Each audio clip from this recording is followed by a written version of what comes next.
Dear student, myself Rajendra Aseri, I am assistant professor in computer science department at Government Bangad PG College, Didwana. In the previous lecture, we discussed about magnetic disk and magnetic tape and their respective operations used to perform for read and write operations, right? Now, and after that we discussed various RAID level, redundant array of independent disk, and their performance comparison, and we reached to a decision that RAID 1 and RAID 5 are the best used levels among the redundant array of independent disk. And in that RAID 1 and RAID 5 also, RAID 1 is more useful or generally used, right?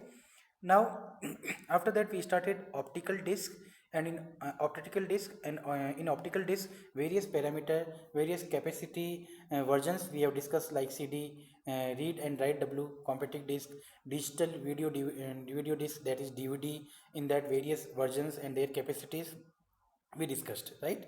After that we started magnetic tape, and in magnetic tape also we found a point that it is the much cheapest form of the storage, right? Now in today's lecture we are doing some more new storage devices.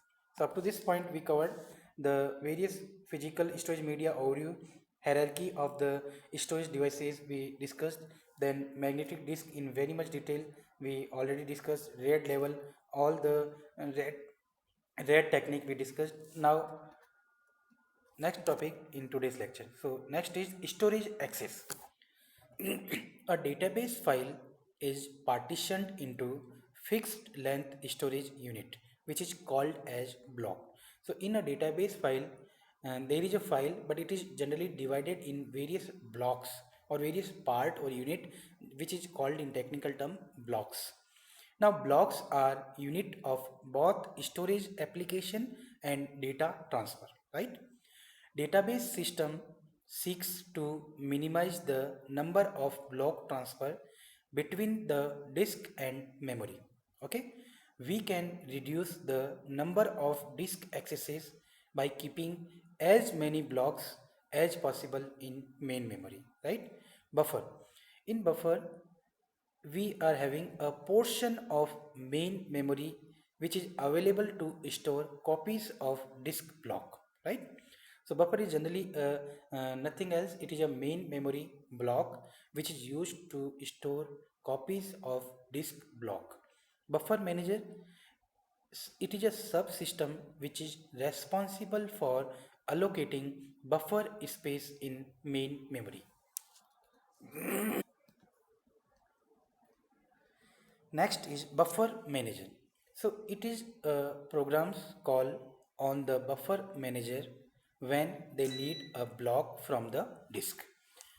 Now if the block is already in the buffer, then what will happen? Buffer manager will return the address of the block in main memory if present. Then second possibility, if the block is not in the buffer, then what buffer manager will do? The buffer manager will allocate space in the buffer for the block, and then it will do some set of step. First step is it will replace means throwing out.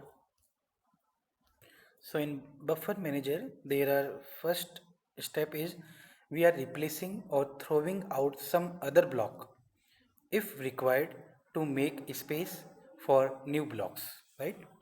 Next is replace block return back to disk only if it was modified since the most recent time that it was written to or fetched from the disk. Second step is reads the block from the disk to the buffer. We need to read the block from the disk to the buffer and returns the address of the block in main memory to requester. Okay, so in this manner buffer manager will do its processing. Next is buffer replacement policies. In most operating system, it replaces the block which is least recently used LRU strategy. And the idea behind LRU is It used past pattern of block references as predictor of future references, right? LRU means least recently used page will be replaced first. Okay, means in the past the page or the block which we haven't processed will be replaced first. The idea behind LRU is it used the past pattern of block references as a predictor of future references, right? Like queries have well defined access pattern such as sequential, scan, and a database system can use the information in a user's query to predict future references, right? Next is LRU can be a bad strategy for certain access pattern involving repeated scan of the data. For example, when computing the join of two relation R and S by a nested loop, then for each tuple tr of R, we need to do for each the tuple t of s, we need to do if the tuple t r and ts match.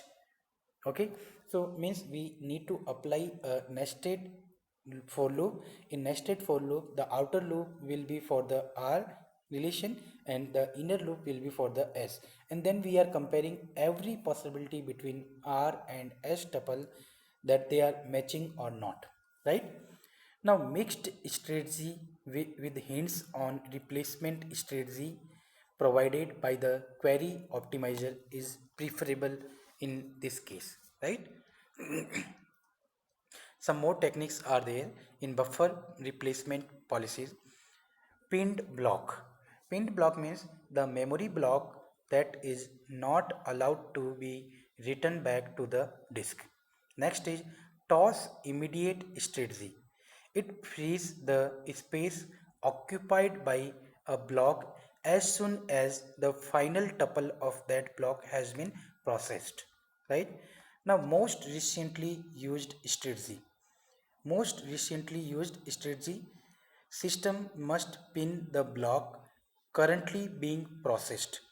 After the final tuple of the block has been processed, the block is unpinned and it becomes the most recently used block. Okay, so in pinned block, what happen? It is memory block that is not allowed to be written back to the disk. Any block in which we cannot write back to the disk, it is called as the pinned block, right? Toss immediately strategy.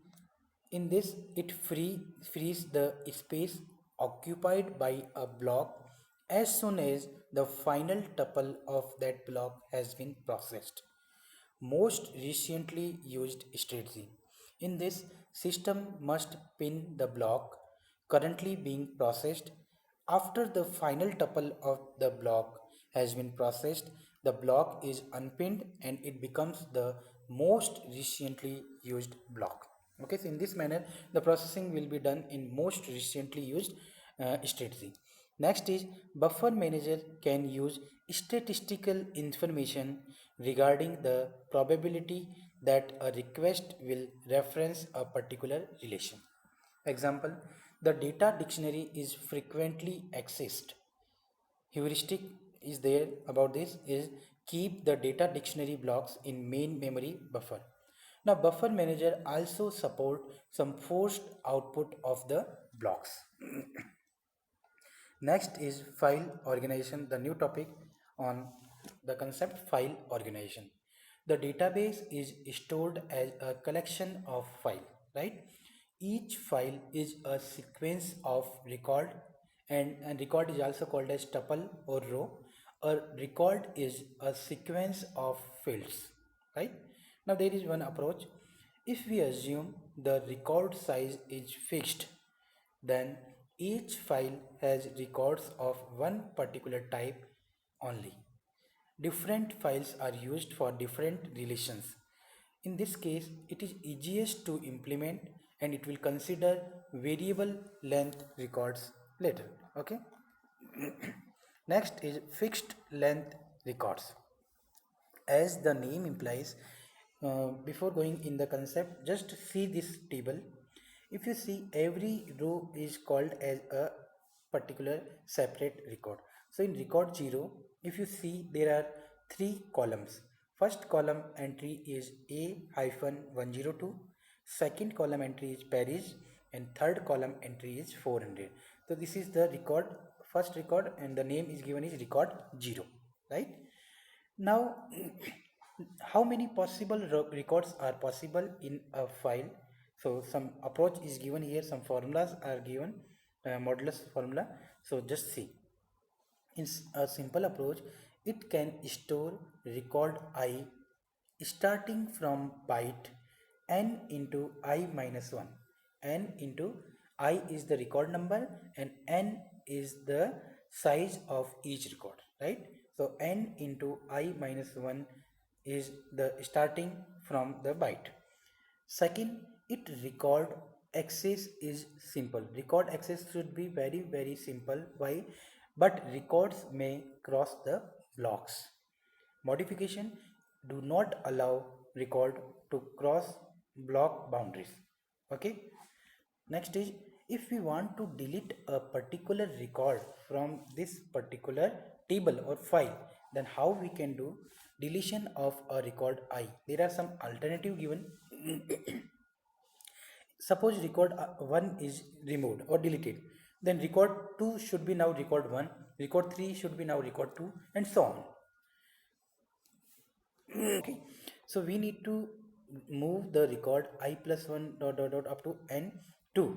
I plus 1 will be moved to I plus 2 will be moved to I plus 1, and so on. So nth record will be moved to n minus 1 in upper direction, and the last record will be empty, right? Move record n to I, second step. Do not move the record, but link all free record on a free list. Now the last record will be free. So what we can do, these are the three alternative, not the same thing. First is, either we can apply the moving upward direction, so last record will be empty. Second is, move the record n to the I, okay, in second is alternative. And third, do not move any record, just do that, do not move any record but link all the free record on a free list. So what will happen, the free record, suppose record number 2 is deleted, so it is free, it will be linked with a free list, it will be linked with the free list, right? So in this manner we can perform the deletion in a records. Next is free list. It stores the address of the first deleted record in the file header. If you see in a file header, the first line or first row is the header, which is called as the file header, and after the header there are various record entered, right? Some records are empty. So why these are empty and what will be the significance of these empty record and filled record? See, so it stored the in the free list, what will happen, it stored the address of first deleted record in the file header. The first deleted record will be become, the address will be stored in the file header, right? Now use this first record to store the address of second deleted record, and so on. So this first record, if you see, is pointing to the second deleted record, this second is pointing to the third deleted, and so on. Okay, so in this free list, header will contain the address of first deleted record, and this will point to the second deleted record, second deleted record will point to the third deleted record. So there is a linked list. This is called as what? Linked list concept, where we are pointing one block to the another block.